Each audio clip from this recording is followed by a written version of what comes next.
Top study চ্যানেলে তোমাদের সকলকে স্বাগত জানাই। আজকে আমরা আলোচনা করব জিকে থেকে গুরুত্বপূর্ণ প্রশ্ন উত্তর, যেগুলো তোমাদের আগত চাকরির পরীক্ষার জন্য খুবই গুরুত্বপূর্ণ। ভিডিওটি তোমরা প্রথম থেকে শেষ পর্যন্ত দেখবে। আজকের প্রথম প্রশ্ন, প্যারিস অলিম্পিক 2024-এ নীরজ চোপড়া কিসের মেডেল জিতলেন? প্যারিস অলিম্পিক 2024-এ নীরজ চোপড়া কিসের মেডেল জিতলেন? সোনা, রূপো, ব্রোঞ্জ, তামা। সঠিক উত্তর এখানে হয়ে যাবে রূপো। তোমরা মনে রাখবে এখানে 2024 প্যারিস অলিম্পিকে ওভারওয়েটের জন্য ভিনেস ফোগাটকে ভারতীয় কুস্তিগিরকে অযোগ্য বলে ঘোষণা করা হয়েছে। কাকে? ভিনেস ফোগাটকে। কিসের জন্য? ওভারওয়েটের জন্য। তোমরা মনে রাখবে 2024 প্যারিস অলিম্পিকে ভারতীয় পুরুষ হকি টিম মেডেল জিতলেন ব্রোঞ্জের মেডেল জিতলেন পুরুষ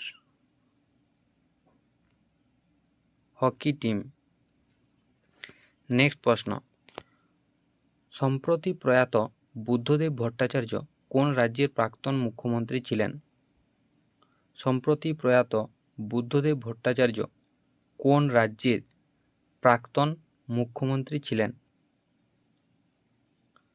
সঠিক উত্তর এখানে হয়ে যাবে পশ্চিমবঙ্গ। তোমরা এখানে মনে রাখবে ত্রিপুরার বর্তমান মুখ্যমন্ত্রীর নাম মানিক সাহা। বিহারের বর্তমান মুখ্যমন্ত্রীর নাম নীতিশ কুমার।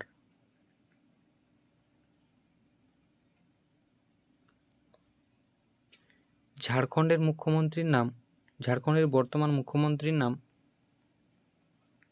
হেমন্ত সোরেন। নেক্সট প্রশ্ন, বায়ুর আর্দ্রতা পরিমাপক যন্ত্রের নাম কি? বায়ুর আর্দ্রতা পরিমাপক যন্ত্রের নাম কি? Hygrometer, fathometer, barometer, anemometer. সঠিক উত্তর এখানে হয়ে যাবে হাইগ্রোমিটার। তোমরা এখানে মনে রাখবে সমুদ্রের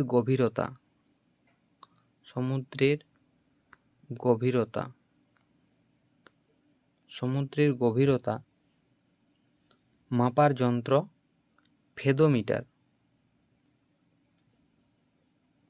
মনে রাখবে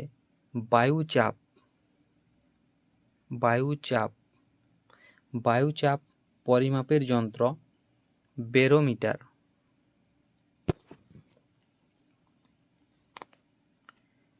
তোমরা মনে রাখবে এখানে বায়ুর গতিবেগ পরিমাপের যন্ত্র অ্যানিমোমিটার। বায়ুর গতিবেগ পরিমাপের যন্ত্র অ্যানিমোমিটার। নেক্সট প্রশ্ন, রেশম চাষ সংক্রান্ত বিদ্যাকে কি বলে? রেশম চাষ সংক্রান্ত বিদ্যাকে কি বলে? Aviculture, sericulture, apiculture, pisciculture. সঠিক উত্তরটি হয়ে যাবে এখানে সেরিকালচার। তোমরা মনে রাখবে পাখি পালন বিদ্যাকে এভিকালচার বলে।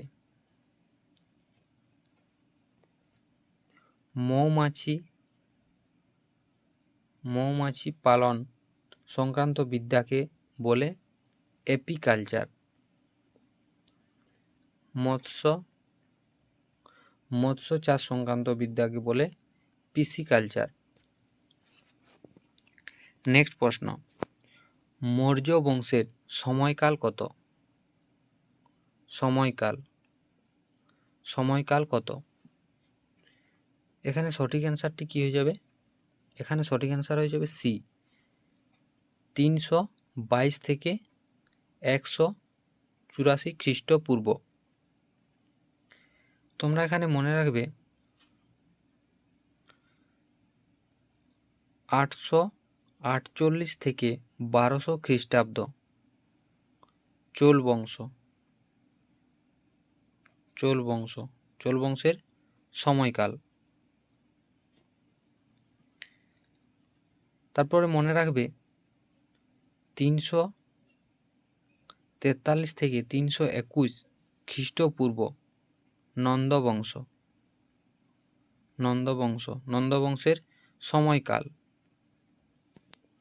এবং মনে রাখবে 544 থেকে 412 খ্রিস্টপূর্ব হর্ষঙ্ক বংশ।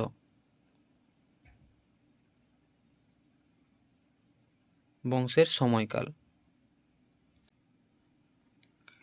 জুনাগড় লিপি থেকে কার সম্বন্ধে জানা যায়?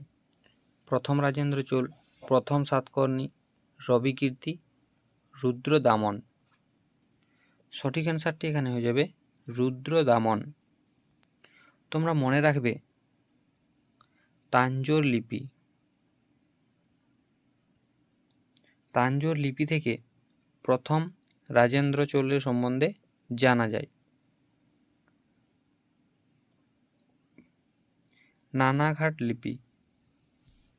নানাঘাট শিলালিপি থেকে প্রথম সাতকর্ণী সম্বন্ধে জানা যায়। এবং আইহোল শিলালিপি থেকে রবিকীর্তি সম্বন্ধে জানা যায়। নেক্সট প্রশ্ন, ভারতের প্রধানমন্ত্রীর সরকারি বাসভবনের নাম কি? ভারতের প্রধানমন্ত্রীর সরকারি বাসভবনের নাম কি? শীতল নিবাস, রাষ্ট্রপতি ভবন, লোক কল্যাণ মার্গ, গণভবন। সঠিক অ্যান্সার এখানে হয়ে যাবে সি, লোক কল্যাণ মার্গ। তোমরা এখানে মনে রাখবে শীতল নিবাস হলো নেপালের প্রেসিডেন্টের বাসভবন। নেপালের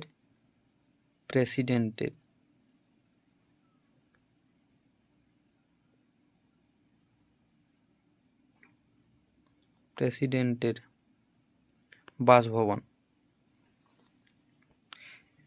শীতল নিবাস হলো নেপালের প্রেসিডেন্টের বাসভবন। রাষ্ট্রপতি ভবন ভারতের রাষ্ট্রপতির ভবন। ভারতের রাষ্ট্রপতির বাসভবন। এবং গণভবন হলো বাংলাদেশের প্রধানমন্ত্রীর বাসভবন। বাংলাদেশের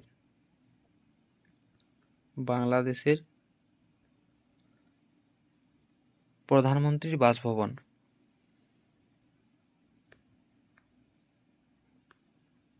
গণভবন হলো বাংলাদেশের প্রধানমন্ত্রীর বাসভবন। নেক্সট প্রশ্ন, জিব্রাল্টার প্রণালী কোন কোন দেশকে পৃথক করেছে? জিব্রাল্টার প্রণালী কোন কোন দেশকে পৃথক করেছে? এখানে সঠিক অ্যান্সারটি কি হয়ে যাবে?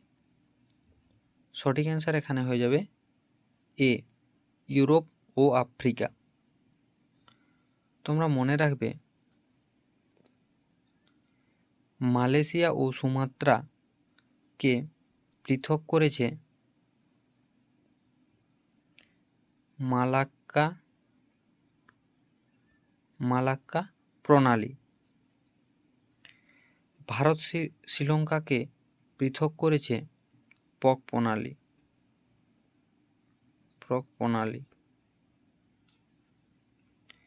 পাকিস্তান ও আফগানিস্তানকে পৃথক করেছে ডুরান্ড লাইন।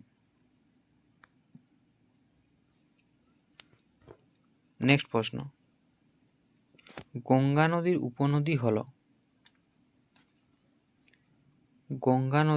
উপনদী হল কোসি, গিরি, লিডার, সাগি। সঠিক উত্তরটি এখানে হয়ে যাবে কোসি।